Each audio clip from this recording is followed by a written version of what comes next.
Thank you, Joe. It's such a pleasure to be here on such a beautiful day. And I did want to say that it's very challenging after a holiday if you are grieving. The holidays can be such a wonderful time, and if you've experienced loss, of course there are going to be lots of ambivalent feelings. So I just want to acknowledge that this isn't always a wonderful time for people as they're coming through the holidays, New Year's and Christmas. And if that's your case, then I'm extending my compassion to you today. I am absolutely delighted to be here, and I'm delighted that this place exists. I wanted to tell you a little bit about my journey prior to discussing my book and how I think it might be able to help grievers. From a very early age, I received an awareness that I was going to die. And this is not unusual for children, but I was very young when I first had this awakening. I was maybe 6 or 7 years old when I ran into my parents' bedroom and disclosed to them, I'm going to die. We're all going to die one day. And my parents, I woke them up in the middle of the night and, okay, all right. I wanted to know everything about death. And it was this feeling in the pit of my stomach. It was nausea. It was a preoccupation and a fascination.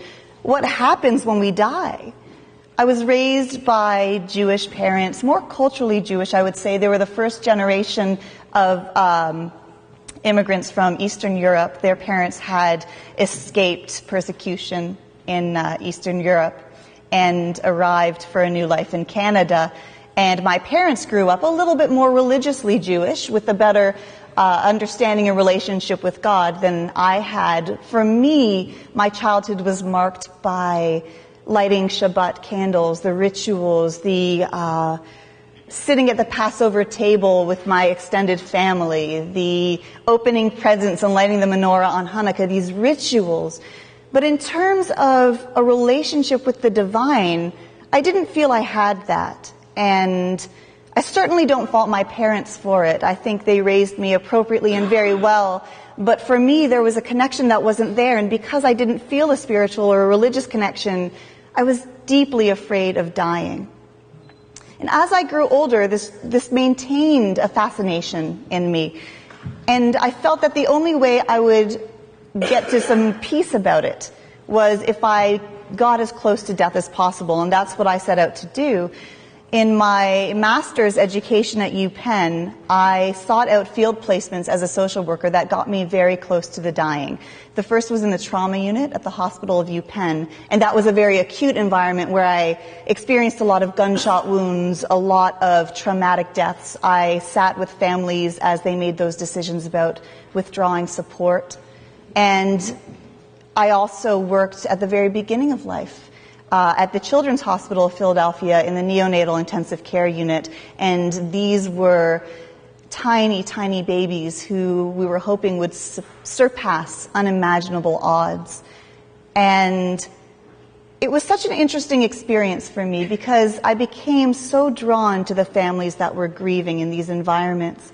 And I came to understand death in a new way. As a child, I was mostly sheltered from death. And aside from the passing of grandparents, I didn't have these up-close and personal experiences. And so I always imagined that the dying and the grieving were sort of a separate type of person.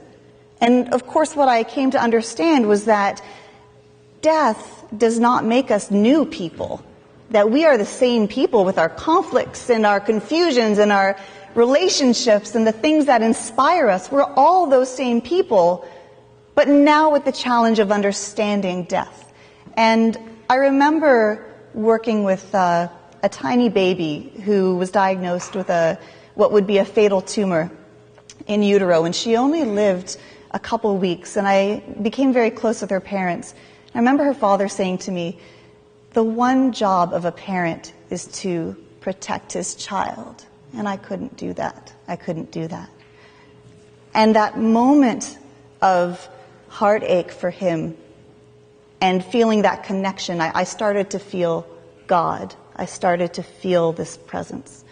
And so I knew that I was on the right track. I wanted to reach out to that heartache, and I wanted to touch it, and I wanted to embrace it. So ultimately, when I finished my master's education, I decided to work in oncology. I worked at Johns Hopkins Hospital with people at the end of life. And then I decided that I would like to work with children because I'd always been drawn to children. And I worked at a hospital where I was privileged to walk the path with young people diagnosed with brain tumors. And I met a girl during my time at this hospital who really changed the direction of my life. I'd love to tell you that we were extremely close and that we had long conversations into the night. We didn't. There was just something about her essence, her style, the way she coped with living with dying that drew me to her. And I thought the best way to have you understand my connection to this girl who was 16 years old when she was diagnosed with her tumor was to read you one of her poems. This is called Aspen Trees. I like the thought of us as aspen trees. You can block the wind, and I'll take the sunlight.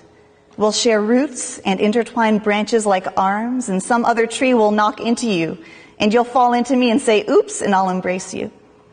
We'll change colors at the same time and admire how bold we'll be in the yellows I used to paint sunshine and ripe lemons. We'll both be taller and sharing the same air, hopefully on a mountain with a view. Once we've regenerated and our matter returns to the earth, I hope we process into something new together. I hope if I turn into photochemical smog, you'll be part of the sky too. And together we'll make sunsets over cities and oceans for lovers to hold hands to and whisper in each other's ears. I want us to be great, always, to be Russian and cold and in love, to have been muses in the Renaissance or humanist poets, perhaps astronomers, mathematicians, philosophers in ancient Greece. I want us to live and have lived every great life and existence possible throughout the lifespan of this time-space continuum. We're both part of this cataclysmic universe, and we're together since the beginning. I imagine we'll be part of the domino effect until everything is gone. So what I'm saying is, we can fall in love with each other over and over. I wouldn't ever have to let you go. 16. And she died just after she turned 17. And I remember this was one of the few deaths that I wasn't able to be present for. I sat bedside with many children who died. I wasn't there for her death, but after I found out that she had died, it seemed so strange to me that it was a beautiful day. It was clear and sunny, and I was in the car driving home from a friend's house, and I thought, how can all of this be happening right now when there's such a missing piece from the world? And holding this tension, I felt like the mail should stop being delivered. I felt like everything needed to stop, and we all needed to honor that this amazing human being had just disappeared. And I struggled with that. And I still struggle with that. I'd like to tell you that I've resolved, which I think, as we all know, is an antiquated term. You don't resolve grief. You live with grief. But I carry her with me every day, all the time. This brilliant girl. And in the aftermath of her death, her mother got in touch with me and told me about her brother, who was only 9 months younger and who was struggling. So this was a really close, I think they call them Irish twins, really close brother-sister dyad. And her brother was falling apart. He was engaging in dangerous behaviors, high-risk activities, drinking, throwing rocks at cars, being truant in school. And her mother asked, is there anything that I can give to my son to help him cope? And so I looked and looked and looked and tried to find self-help guides, and I couldn't find anything. I could not find one teen self-help guide for this young man, and I thought that's a gap that needs to be filled. So I did what every type A good young woman would do. I decided to go back to school for my doctoral degree. And this was my goal, was to help siblings. Siblings represent a complex relationship. They're oftentimes our first introduction to working with others. There are objects of love. There are objects of hate. They are our objects of confusion, and we get to practice our relationships on these people that accompany us throughout the lifespan. And what I did was I looked for any type of academic research I could find on teens and siblings and what happens when there's a loss. And I noticed patterns. I noticed, first of all, that teens, and I realized by extension many of us, fall victim to having how they cope become who they are. So when you are an adolescent, you might think back to your own adolescence when you were just starting to separate from your family of origin and looking to your peers as a frame of reference and trying to figure out who am I when a death happens. How you cope can very much influence who you are and who you become, because there can be a domino effect. How people react to you, we never grieve in isolation. Even if we think we're in isolation, there's a whole world around us. So how people give us feedback, how we understand our relationships can very much impact our understanding of self. And what I saw as I looked across research on bereavement in siblings was there were certain coping typologies that happened every time there was an interview with a sibling. I started to see these very distinct categories of grief and coping. And I'm going to share those with you today. This research was extremely important to me, and as I moved forward, I met my husband, who was of the Swedenborgian faith. Is anyone familiar with the General Church of the New Jerusalem?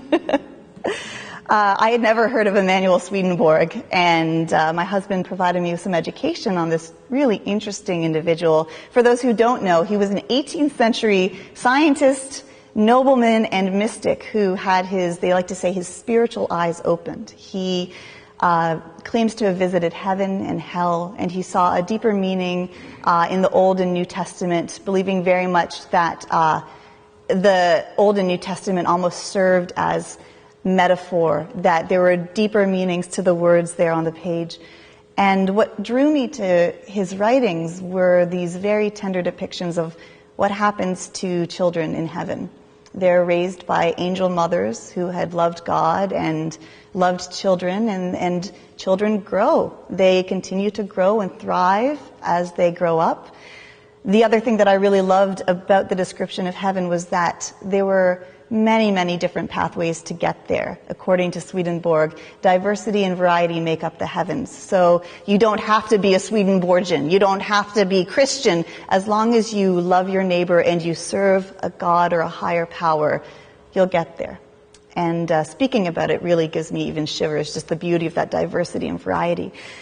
So I applied to teach at Bernathen College, which is really the world's only Swedenborgian institution. We're also a liberal arts college, though, and so we again teach other perspectives, not just a Swedenborgian belief, but we teach philosophy and language and any liberal arts topic you can imagine.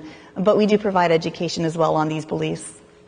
And I ended up chairing the psychology department, and so here I am today. My most recent research has involved unintelligibility or nonsense that is spoken by people as they are dying. I've worked a little bit with Raymond Moody and a linguist named Lisa Smart, trying to understand if nonsense or strange words that are spoken as people die, if that actually might have some hidden meaning as well. So I've benefited from a very rich and vibrant career in my short time in the field.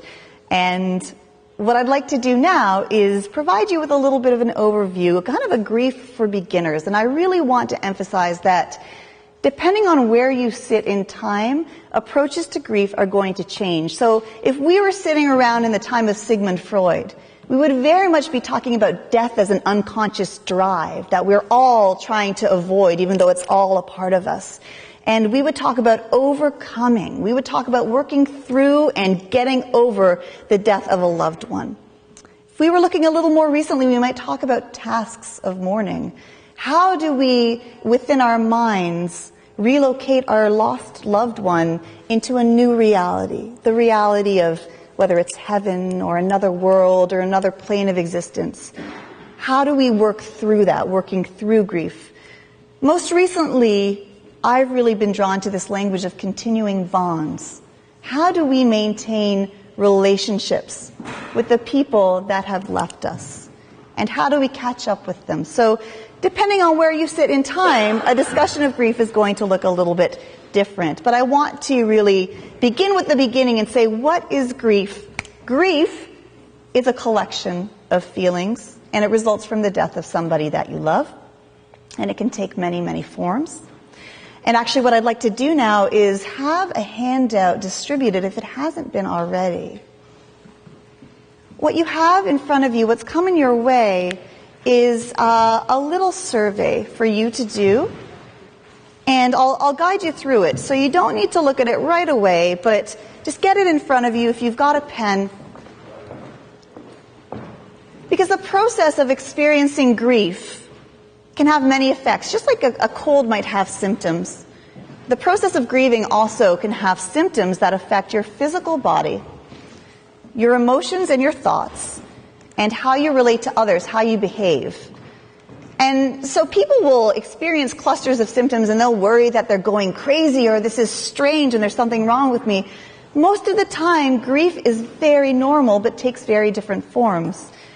And what concerns me these days is there's been a discussion of something called complicated grief. And a move towards labeling grief as complicated. And my response to that is grief should be complicated. You've just lost a very important relationship.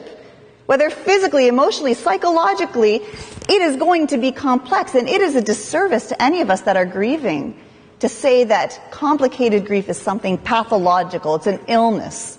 Grief is not an illness. There's no one way to do grief. And as you look at your handouts, you'll see the first category is actually physical manifestations of grief. So if you want to take a second to fill out the handout, just in that first chunk up there, to see where you're holding your grief, you may be holding it in your physical body because the body remembers. When we lose a relationship or a relationship transitions to another type of relationship, we hold that in our bodies. It's a physical detachment at times, and sometimes physical feelings may prevent us from allowing the emotional or psychological feelings of grief to be processed in our bodies. So you might experience some symptoms of physical grief, loss of appetite, sleep disturbances. I'll have people say to me, I can't rest. My mind is racing, but I physically feel so wide awake, like I'm wired. Or you might have people that are feeling exhausted all the time. And this can even be months after a death has occurred. They're feeling tired. Body pain, ulcers. This all comes from research on bereavement. Body pain, trouble breathing or asthma, feeling out of it.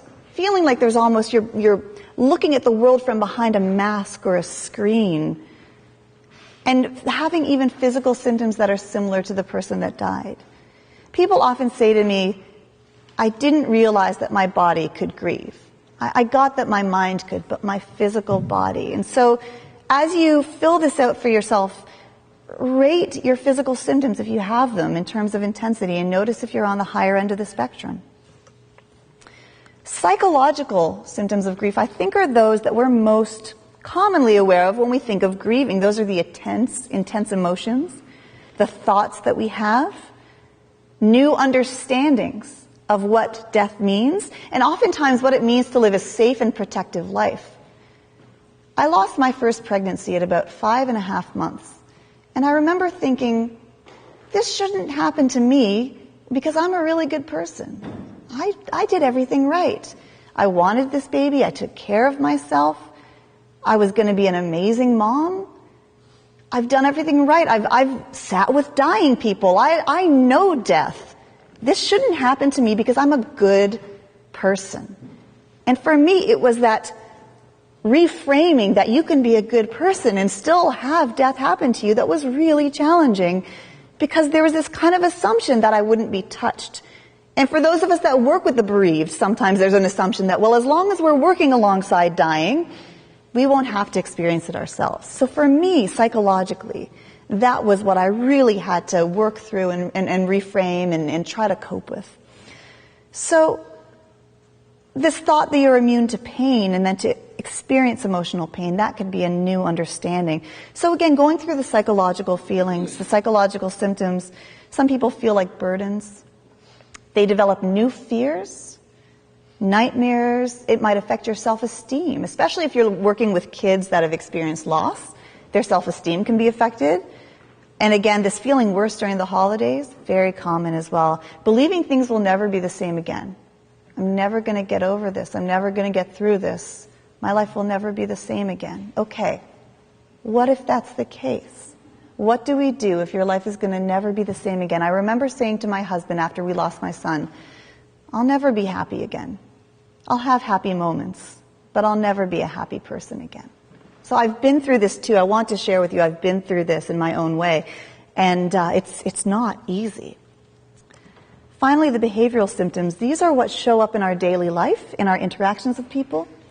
They might be, again, behaviors you're not even aware of, picking fights with people, irritability, and these again bridge over into the psychological and the physical realm. They all kind of come together. Coming from a cognitive behavioral orientation, we say how you think and how you feel affects what you do. So if you're feeling irritable and your thought is nobody understands, what might you do? You might push people away. You might pick fights. You might not pick up the phone when people call. So again, looking at that sheet, just notice, where are you holding your grief? Is it physical? Is it psychological? Is it behavioral? The symptoms can all interact with each other, and it's important for you to know. And I think when you're looking at this overall, you want to ask yourself, how has my life changed? And you can almost view the process of grieving as a plus and a minus. Some things are added, and some things are taken away. And I discuss this a little bit more in depth in my book. What has been added to your life? New symptoms, new troubles, new unsettling thoughts. And what's been taken away? A person, a relationship, sleep. So pluses and minuses, and where do you end up on this spectrum? I also wanted to add that sometimes professional help is needed. If you're experiencing a lot of intrusive thoughts, if you find that you're numbing yourself with sometimes alcohol, drugs, or even going away to a safer place in your mind over the long term, if your grief is stopping you from enjoying even small moments on a daily basis over a long term, then you might want to talk to someone. And there's a lot of really great help out there for people that are experiencing this really acute form of grief. And I do want to say, in the early days of grief, yes, this is going to happen. You cannot think about anything else. But over time, over the long term, if you're finding that you're increasingly isolating, increasingly turning to avoidance, then it's always good to talk to someone. I also want to tell you that certain things help and certain things hurt the process of grief. And we talk about these as risk and protective factors in academia. Risk means things that put you at risk for having a more difficult time in your grief. And protective, these are factors that protect you. It's almost like wrapping a blanket around yourself and having a little bit of protection from the cold. So I wanted to outline for you, in case you're not aware, of some things that can help and some things that can hurt as you're going through your grief journey. So what can hurt is having people that aren't talking about the loss, who are shutting themselves down, or not having anyone to share the experience with. What can hurt might be having a history of mental health challenges, feeling very overwhelmed by your mental health challenges, feeling numb and disconnected. What can hurt is having other factors in your life that are complicating your process, like not having stable housing, feeling unsafe, living in an area that has high crime rates or little or no community resources for teens in Philadelphia. This can be a major issue, and there's very little research on urban teens that have experienced multiple traumatic losses and how they cope with the loss of a sibling. Being exposed to many traumatic events in the past can affect how you cope. And actually being present at the time of death if the death was violent or painful. Also the death being very recent. That can put you at risk for having a more challenging time coping. What can help you? Having caring, supportive people around you, including extended family, and having family that's been able to problem solve in the past. Not necessarily with grief, but when other difficulties arise, having open dialogue and problem solving abilities within your family, that can help. Having an easygoing personality and a history of coping with difficult situations by turning to strategies like art. We were talking about art earlier. Art, music, breathing exercises like mindfulness, athletics, or talking to others. Living in an area with lots of community resources, opportunities. Not having experienced many traumatic events in the past. Having some physical distance from the death when it happened. And the death not being very recent. So again, apply this to yourself, or if you're here for someone that's experienced a loss, plus and minus in your head, okay, how many protective factors and how many risk factors is my loved one experiencing? What I wanted to talk about now was these coping styles that I'd mentioned. As I'd gone through the literature on teen sibling grief, I found that people were falling into certain categories of grieving. And what I realized was that this actually applies to many people, not just adolescents. So I wanted to share those with you. Again, they're outlined more in my book, but I think for our discussion today it would be helpful for me to go over them, and you might have some good discussion at your tables after.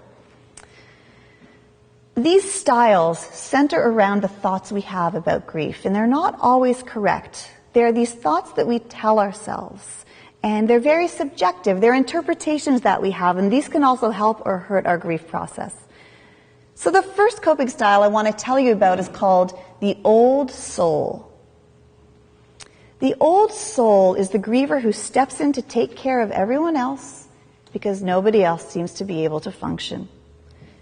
In a sense, the old soul martyrs him or herself and serves the higher cause of helping grievers that are just appearing to not be able to cope. So in a sibling situation, this might look like parents who are understandably preoccupied and distressed with their own grief. They've lost a child. Sometimes siblings then see their parents are not quite as present, and they step in to help share the load. And that can be things like arranging funeral details, cooking, taking on roles that you didn't before, stepping in and becoming that old soul griever. And these old souls feel the pressure to help others cope, but they also feel caged. They feel as though they're not allowed to express their own grief because there are too many other people to take care of, and they never feel like enough. So ask yourself, do I feel resentful? Who wants to know about me and how I'm feeling? And on the outside, old souls look just fine. They look like they're coping great. They're really high functioning, and they're checking off their tasks on their checklists. But there's hurt inside, and there's a desire to be acknowledged and to have a hand extended and to say, how are you? But the distortion there, the thought that's going through that old soul's head that may not be totally based in reality, is that other people's grief is more important than mine. And that's not true. But there's a feeling, you're getting cues from those around you that that is true. So do you know any old souls? Are you an old soul? The next coping style I want to discuss is what I call the replacement. And these are people who, when they've experienced a loss, and again, we see this very frequently in siblings, is taking on aspects of the deceased person's identity. So there's a feeling that the wrong person died. It should have been me. And in order to correct this feeling, the griever steps in and starts fulfilling the goals and dreams and even type of the personality that the deceased had. And again, they're responding to other people's grief. Somehow, the environment is telling them, wrong person died, we want that one back. And there's such a heavy burden there to fulfill roles. And it can entirely change the life direction of the griever.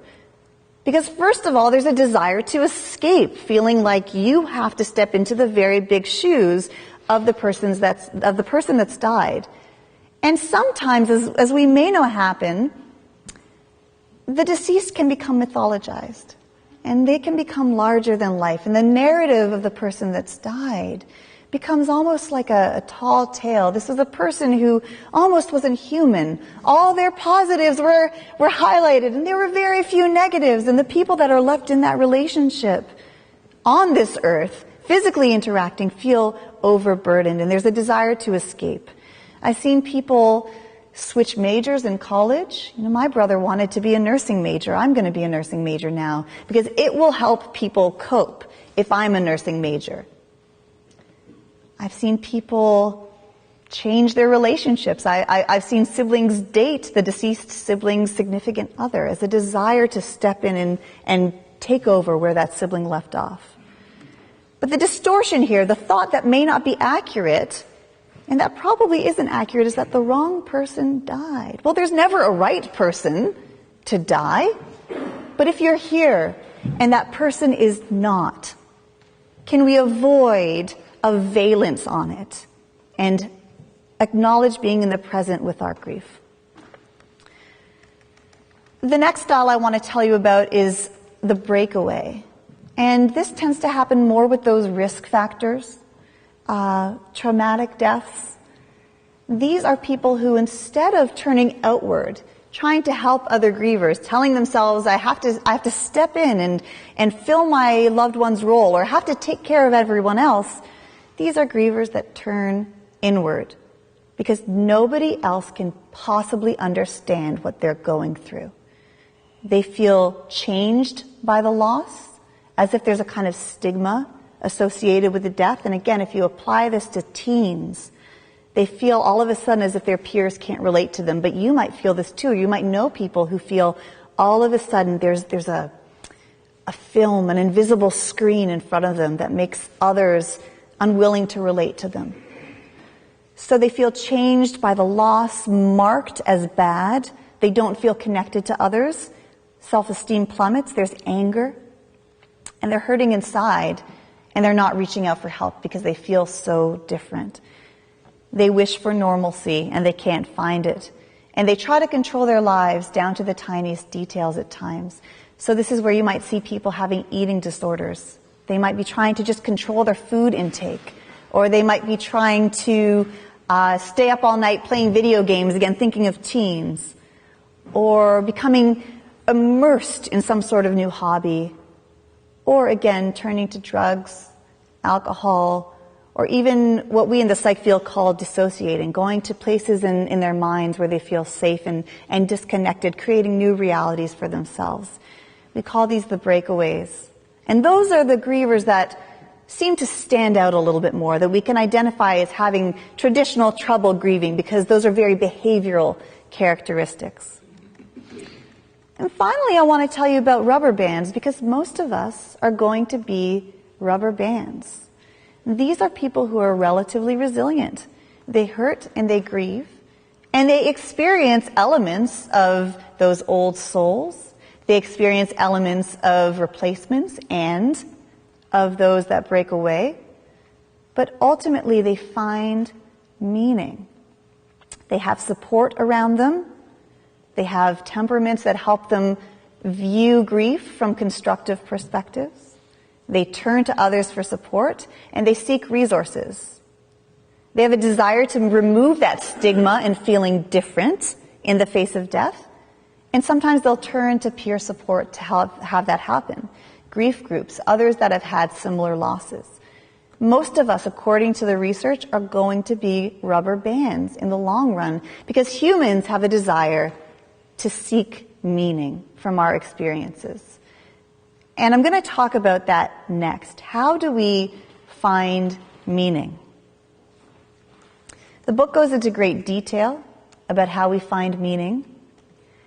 But I wanted to paraphrase Viktor Frankl, who was a psychiatrist many years ago who had survived internment at Auschwitz concentration camp. And Frankl, prior to his internment, was really fascinated with the concept of suicide. And he created a therapy called logotherapy, where he believed that people that found meaning in their lives would cope with even the worst of circumstances. And then he became the subject and object of his own theory by being imprisoned in a concentration camp. So to paraphrase Viktor Frankl, he who has a why can withstand any how. He who has a why can withstand any how. Now that doesn't mean, I want to be very clear, I'm not going to say to you, everything happens for a reason. That's not what I'm telling you. I'm saying if there is a way that we can create meaning for ourselves and look at our stories of grief from a point of view of learning, of growth, of life change, there may be more resilience in our coping. And again, not over the short term. In the aftermath of death and for months beyond, it's very hard to do that. But as your life continues, as you create new relationships with others, as you start asking yourself bigger questions, is there a way I can maintain a connection with my loved one? Have I met people as a result of this journey that help ease my burden or give me a new perspective? How do I feel about my sense of responsibility over my own life now that I've lost my loved one? Where's my personal responsibility? Do I need to change my life course? Am I in denial? Am I engaging in compulsive behaviors to push away my feelings? Or are there ways that I can help confront this? Are there spiritual ways, meditation, mindfulness, connecting with something greater than ourselves? I teach an entire course at Bernathen College on psychology and spirituality, and mysticism, as probably many of you know, takes on many different, I suppose, ways of being examined. There's external mysticism where you feel connected to something just greater than yourself. Then internal mysticism where you're feeling connected again within your own body as you experience grief. And for grievers, there's a sense of trying to feel a connection again somewhere.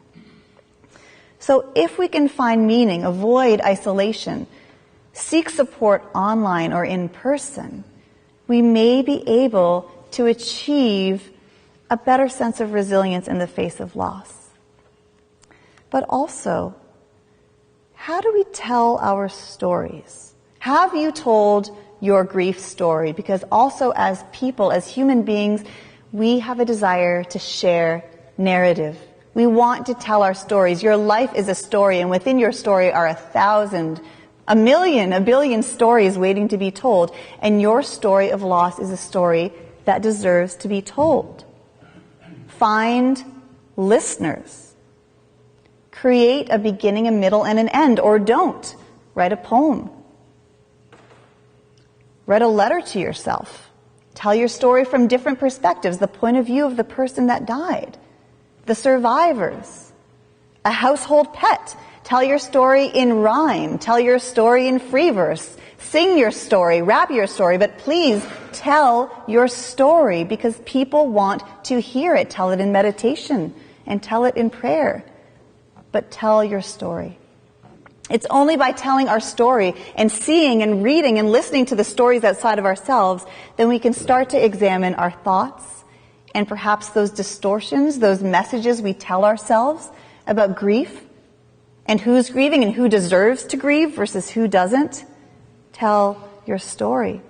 And the other important way of coping that, again, the book really goes into great depth in is examining your thoughts, your feelings, your behaviors, and how they're related. How are your thoughts influencing how you relate to others and how you tell your story about grief? For the griever that steps in when everyone else can't because everyone else is grieving too hard, what is that griever's narrative? That others are more important? That my grief doesn't matter? And what's the associated feeling with that narrative? Hurt, resentment, frustration, a desire to be heard? And then what's the ultimate behavior that comes out of that? Pushing harder and harder to be recognized. Working harder and harder to take care of others because maybe if I just keep taking care of others, someone will take care of me. So examining the thoughts in your head that may influence how you feel and how you act towards others. It's not selfish to take care of yourself. It's not selfish to say no and to put up boundaries in your life. It's not selfish to grab a book and spend some time at night reading it and looking at how you can find better ways to connect with others and not be in isolation. And if you weren't a spiritual or religious person before and you want to explore those perspectives, that's okay too. And if you're turning away from your understanding of God or your understanding of spirit, that's okay. Be patient and be gentle with yourself, because we are our hardest critics. We tell ourselves, I should be feeling better by now. I should be getting on, and yet I can't get out of bed. Don't do that, because you wouldn't tell a friend that. So I want to thank you for sharing a space and holding a space with me today. And I do hope that this discussion has been of some help to you, and I'd like to welcome any questions. Thank you so much.